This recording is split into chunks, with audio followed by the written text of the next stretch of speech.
Bagaimana Mbak? Apa ada yang bisa saya bantu? Saya kesini atas rujukan dari dokter, Mbak. Boleh saya lihat berkas-berkasnya Mbak?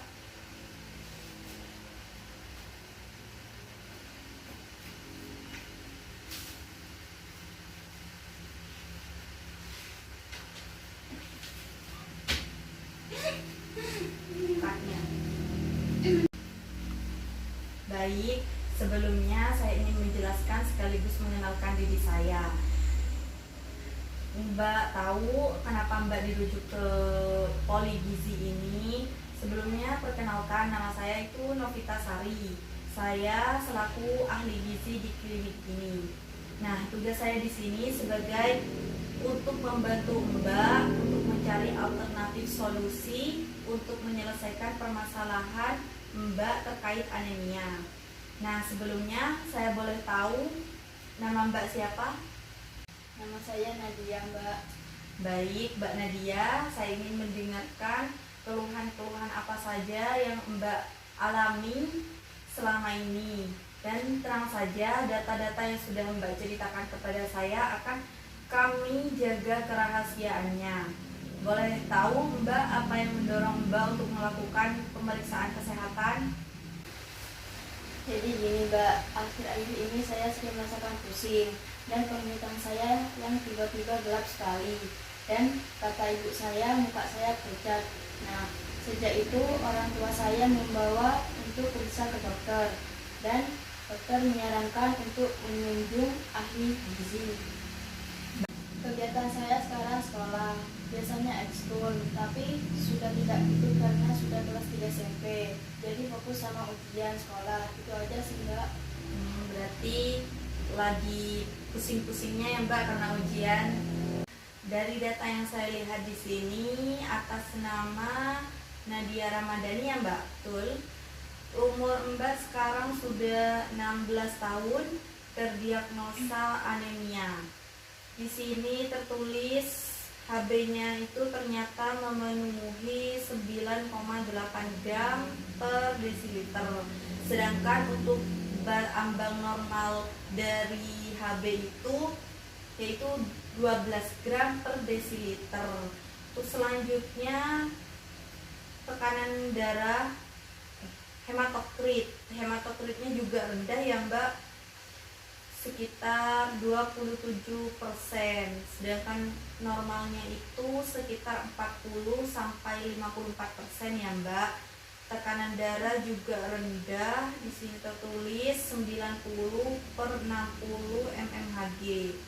Normalnya untuk tekanan darah itu biasanya 120 per 80 mmHg ya Mbak. Saya catat dulu ya Mbak.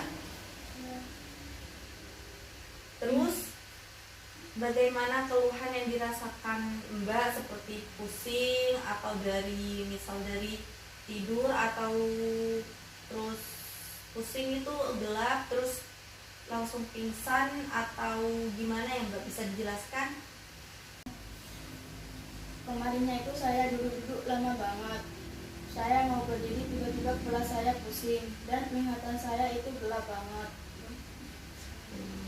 Berarti cuma penglihatannya ya Mbak yang buram, apa langsung hitam gelap gitu ya Mbak. Berarti selain itu apa ada keluhan yang lain Mbak? Terus pada saat menstruasi saya merasakan nyeri di bagian perut, Mbak. Baik, sebelumnya tinggi badan sama berat badan Mbak itu berapa ya Mbak? Apa masih ingat? Waktu di rumah sakit saya sempat ukur tinggi badan saya, Mbak. Nah, tingginya itu 160 cm. Kalau berat badan saya lupa, Mbak. Baik, kalau begitu mari ikut saya untuk melakukan penimbangan berat badan ya Mbak. Ini boleh dibuka dulu Mbak jaketnya. Silakan. Baik, dengan hasilnya itu 60 kg ya Mbak. Saya hitung dulu ya Mbak IMT-nya agar saya bisa lebih tahu. Dan ini saya ada leaflet tentang anemia. Silakan Mbak baca terlebih dahulu. Kalau boleh tahu IMT itu apa ya Mbak?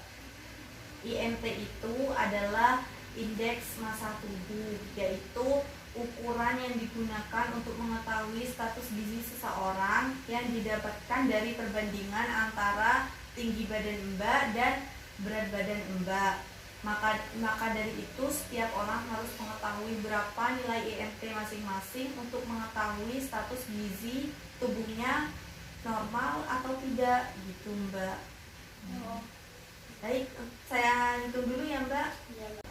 Baik, untuk hasil IMT-nya yaitu nilainya 23,4 kg per berat badan, yang artinya masih dalam kategori normal. Untuk HB dan hematokritnya yang bermasalah pada hasil uji lab Mbak Nadia tadi, dan ditambah dengan tekanan darah yang rendah. Untuk selanjutnya saya ingin mengetahui pola makan Mbak Nadia mulai dari bangun tidur hingga makan malam menjelang tidur. Apa Mbak Nadia keberatan? Tidak, Mbak. Tapi pola makan itu apa ya, Mbak? Jadi gini Mbak, pola makan itu adalah gambaran, misal nih Mbak Nadia itu sarapan jam berapa, lalu apa yang dikonsumsi Mbak Nadia selama sarapan itu. Misal sarapan nasi 1 centong, nah centongnya itu seperti apa begitu Mbak, boleh diceritakan? Oh, seperti itu ya, Mbak. Jadi setelah bangun tidur, saya minum air putih 1 gelas. Gelasnya apa? Gelasnya itu seperti apa ya Mbak? Boleh ditunjukkan pada gambar ini? Seperti ini, Mbak. Oh, 350 ml. Terus selanjutnya Mbak konsumsi apa? Setelah itu minum teh hangat 1 gelas, Mbak. 1 gelas teh hangat. Gelasnya seperti apa ya Mbak? Cangkir atau gimana? Seperti ini, Mbak.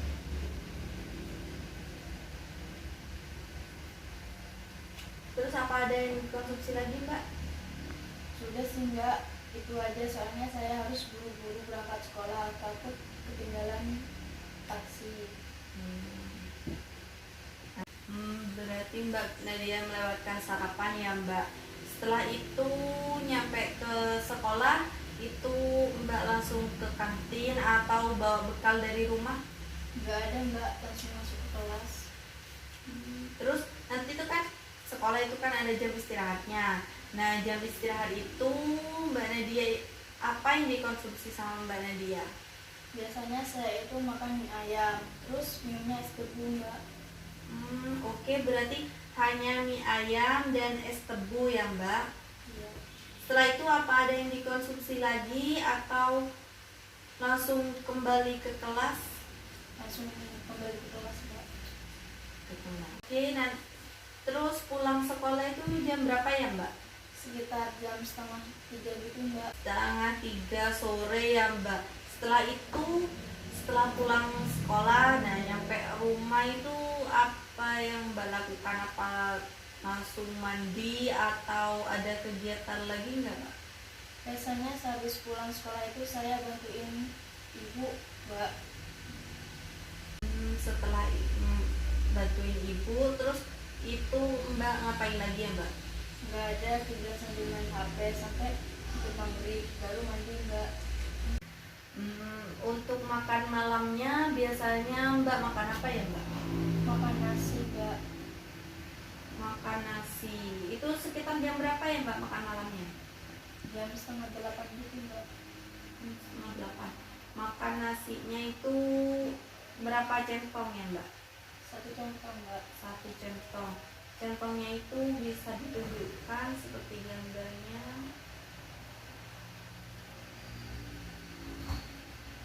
Yang mana ya Mbak?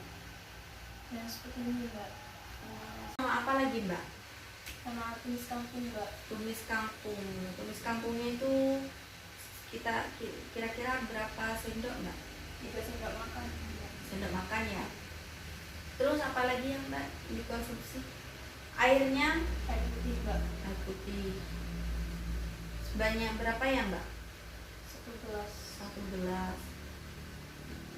Terus apa ada cemilan yang Mbak makan selain itu? Buah pepaya Mbak, Buah pepayanya itu kira-kira berapa ya Mbak? 3 potong. 3 potong. Setelah itu apa ada yang dikonsumsi lagi Mbak? Enggak ada Mbak. Oke, sebentar ya Mbak, saya hitung dulu kalori Mbak Nadia. Baik Mbak, di sini saya mendapatkan hasil dari perhitungan yang saya lakukan tadi. Di sini konsumsi kalori Mbak Nadia itu belum mencukupi dari asupan AKG. Di sini tercatat dengan hasil sekitar 1110 kalori. Sedangkan untuk seusia Mbak Nadia ini di AKG itu harus memenuhi kecukupan kalori sebanyak 2714 kilokalori ya Mbak. Nah, apabila kita itu kekurangan asupan makanan, berarti asupan gizi makro maupun mikro termasuk vitamin dan mineral itu kurang juga ya Mbak. Nah, sebaiknya kita itu harus mengkonsumsi makanan yang beragam Mbak. Makanan yang beragam meskipun sedikit porsinya, akan tetapi itu beragam, itu lebih baik dibandingkan dengan porsi yang banyak tapi tidak memenuhi asupan gizinya. Seperti itu Mbak. Nah, di sini saya mempunyai gambaran isi piringku ya Mbak. Nah, ini di sini itu ya Mbak, lauk pauknya itu sekitar segini dari piring ya Mbak. Nah, terus kalau nasinya itu sedikit saja Mbak, segini. Nah, bahan-bahan pokoknya makanan pokoknya itu kan seperti karbohidrat, di nasi itu cukup segini. Nah, sayurannya itu bahkan sama porsinya dengan nasi, ataupun nasi itu lebih sedikit dari sayuran itu nggak apa-apa Mbak. Nah, terus di sini tuh buah-buahan ya Mbak. Dimengerti Mbak? Iya. Nah, setelah saya melakukan food recall tadi, itu waktu saya itu menanyakan pola makan Mbak itu. Nah, itu di paginya itu Mbak minum teh ya Mbak, 1 gelas kan ya. Nah, untuk Mbak yang sedang melakukan perbaikan zat besi, seharusnya dikurangi lagi ya Mbak mengkonsumsi tehnya ataupun kopi, minuman coklat, minum sembarangan itu ya Mbak ya, karena itu akan menghambat penyerapan zat besi terhadap tubuh kita.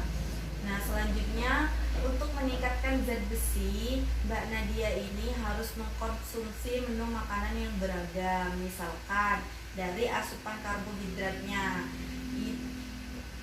Asupan karbohidratnya itu Mbak bisa tetap makan nasi, ataupun karena Mbak nih keburu buat cepet-cepet berangkat ke sekolah, Mbak bisa makan tuh diganti dengan roti terserah, roti putih ataupun roti gandum.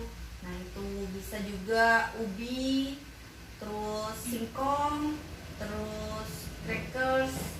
Nah, akan tetapi sesuai dengan porsi yang dibutuhkan, asupan yang sesuai dengan kebutuhan asupan Mbak Nadia sendiri.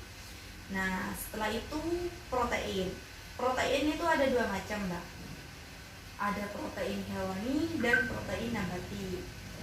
Protein hewani ini bisa dari tahu, tempe, kedelai, kacang-kacangan, dan itu bisa lebih membantu untuk memenuhi zat besi Mbak sendiri. Nah, untuk selanjutnya itu protein nabatinya ya Mbak, protein hewani.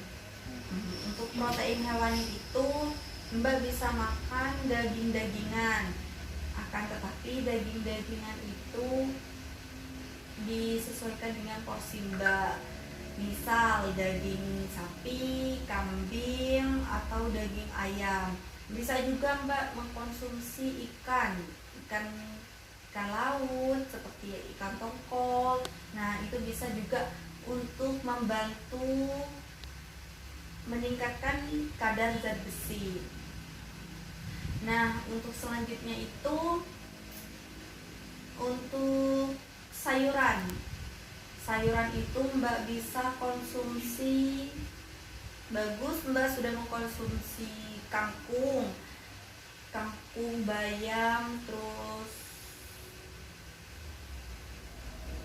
sayur-sayuran yang hijau gitu ya Mbak ya, karena itu juga bisa membantu memenuhi kadar zat besinya. Untuk buah-buahan tadi Mbak mengkonsumsi pepaya. Pepaya itu mengandung zat besi yang sangat tinggi. Nah, itu bisa membantu sekali untuk memenuhi kandungan zat besinya ya. Nah, untuk selanjutnya di sini saya akan menjelaskan bagaimana pentingnya pola makanan. Nah, pola makan yang baik itu adalah 3 kali makan utama dan 2 kali makan selingan. 3 kali makan utama itu adalah makan pagi, makan siang, dan makan malam. 2 kali selingan itu adalah yaitu seperti Mbak makan cemilan, yaitu jam 10 pagi dan jam 12 siang atau jam 4 sore. Nah, di usia Mbak Nadia yang sekarang ini, yang mana sudah memasuki masa remaja ya Mbak.